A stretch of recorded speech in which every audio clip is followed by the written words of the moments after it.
Hey everybody, this is Gary. The fist pump guy over at Bondi's Toyota, Enterprise, Alabama. Well, I told you I was going to do it. We're sitting inside a 2019 Corolla Hatchback XSE manual transmission. We're going to take it for a quick review ride. Stay tuned.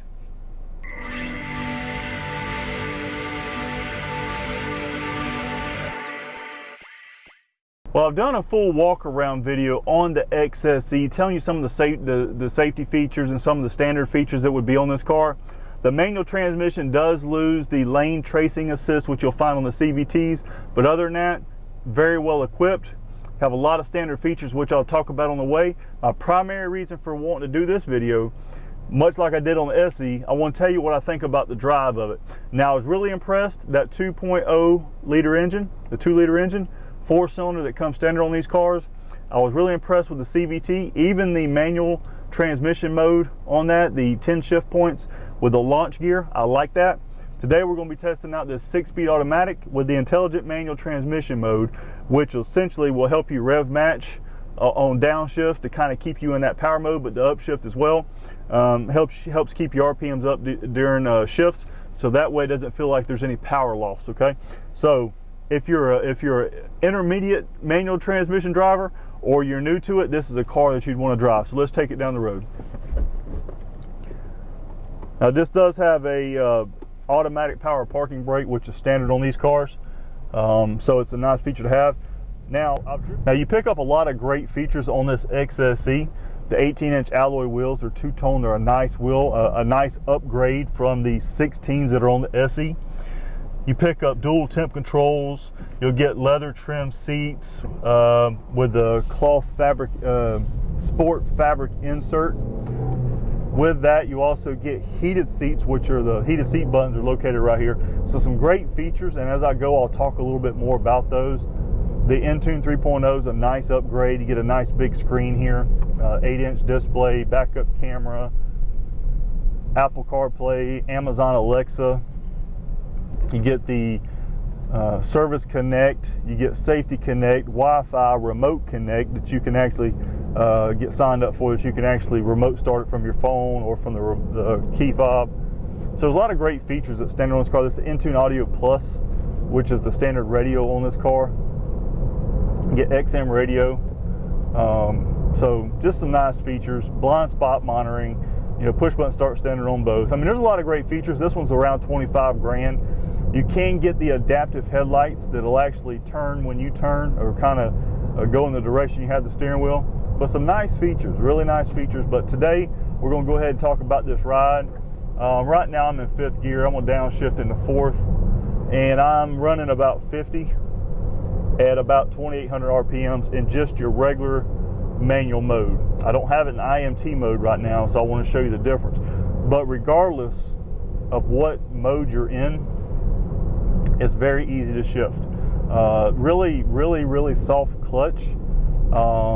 It feels like the release is kind of in the middle, maybe closer to the top.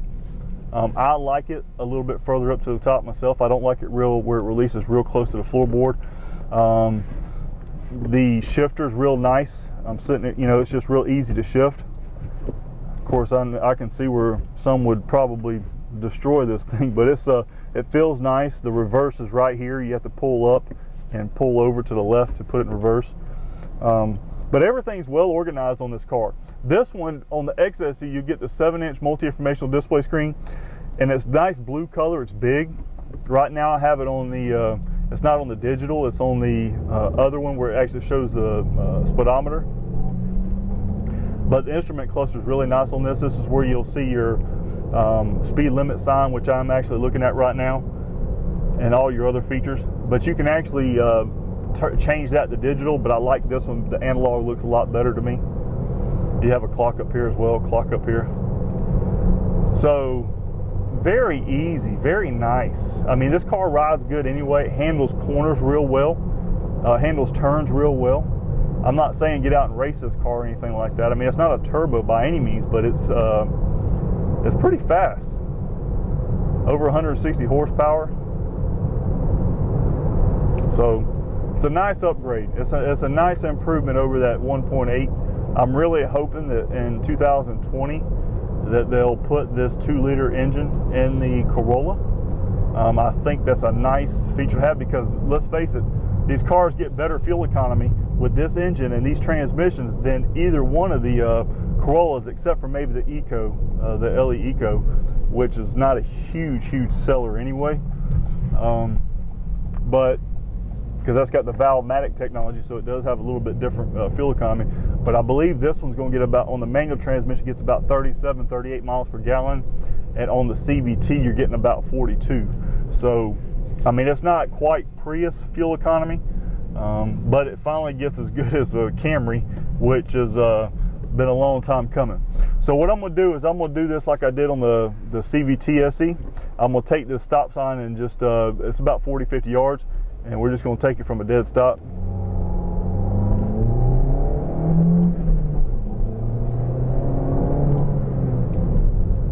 That's pretty quick to 40.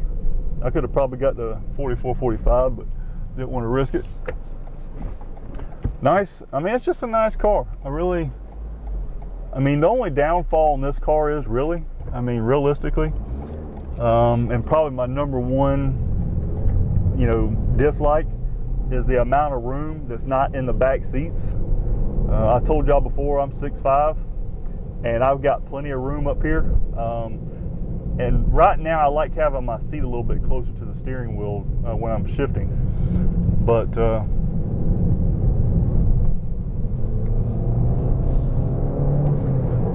I come out of that corner pretty good off that turn. Shift's nice, man. It's really nice. Right now I'm doing about 55 in 4th gear. 60, I'm about 3,300 RPMs. So kind of gives you some indication of how the shifts are on this and how the RPMs run. The red line on this, I didn't look it up officially, but it looks like it's about 6,800 where the red line starts on this. And I've gotten on it a couple times and, you know, and gotten it up around 55 or 6, but never that high. But it handles it real well. Like I said, I don't jerk through the gears like some people do, but this is an easy car to drive for a manual transmission. It really is.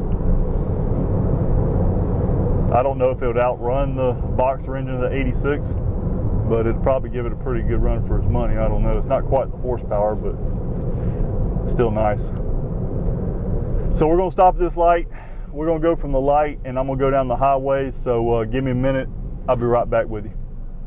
So what I'm going to do, we're fixing to take off from this light. I'm going to put it in IMT mode, which is the button right here above the shifter. And then we're going to take it off and see some shifts. And then I'm really going to test it out when I get out on the highway.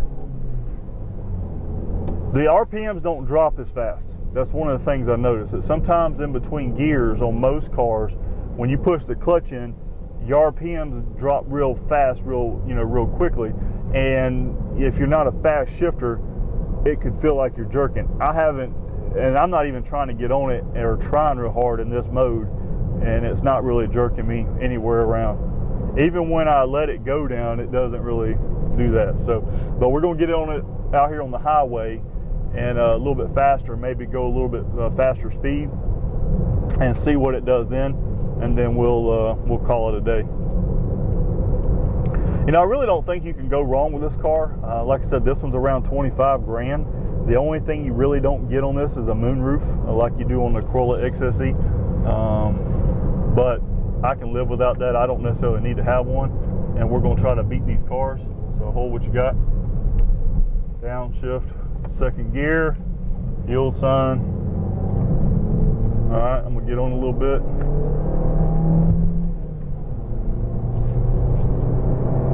And I'm not an IndyCar racer by any means, so don't make fun of my driving. I don't hardly ever drive a manual. I've had some Mustangs in the past, stuff like that, but that's back before they were as strong as they are now. Right now, in the IMT mode, that really doesn't matter while you're driving. It's when you're downshifting, but either way, I'm about 2,600 RPMs in 5th gear at 60 miles per hour. I don't know if some of you can tell what that does or not, but real smooth. I mean, even if I'm doing 70 or 80 in 6th, I mean, you're probably somewhere less than 3,000 RPMs, which, you know, is a pretty nice ride. You don't hear a lot of the roaring in the engine that you would typically hear on some of these cars. I really like it. The hatchback is notorious for being loud, and I don't notice it on this. So we're going to turn around here. I'm going to leave it in IMT mode real quick and get on it a little bit up here down the road and see what we can do if we don't get in an accident, because people don't know how to drive around here. So hold what you got. All right, so I'm going to leave it in second.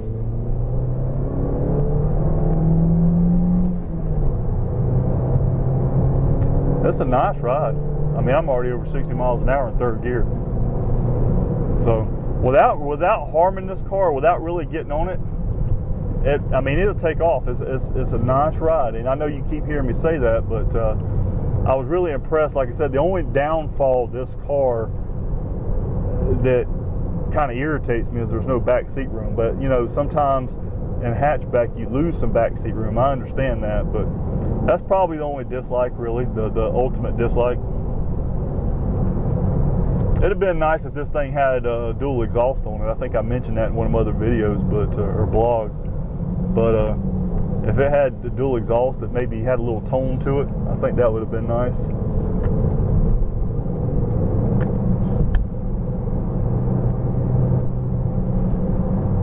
But it is what it is. Like I said, it's got a lot of standard features. Like I said, there's really not a whole lot of optional features that you can get on this car, on the XSE especially, or the SE for that matter. Color, interior, exterior, manual, automatic. On this one, you could go up and get the upgraded radio. But aside from that, there's really not a whole lot. You can get upgraded radio on the SE too. But very nice car. I really like it. So thank you guys for riding with me, and let's do this again someday. Well, thank you for joining me for another product video. This one we did a quick ride-along review of the 19 Corolla Hatchback XSE manual transmission. Not much bad to say about this car other than the back seat room. Hey, but I'm not going to be sitting back there, so what difference does it make, right? Hope you like this video. Check out my other videos. Make sure you go to the bottom right-hand corner of you looking at it, and then the bottom left-hand corner of me looking at it, and subscribe to my channel. I appreciate it. Comment, share, like. Check me out on my other social media sites, Facebook, Instagram. Just search the Fist Pump Guy, you'll find me. Check out my blog, thefistpumpguy.blogspot.com, for everything, all things Fist Pump Guy. Thank you for watching. Follow the Fist Pump Enterprise.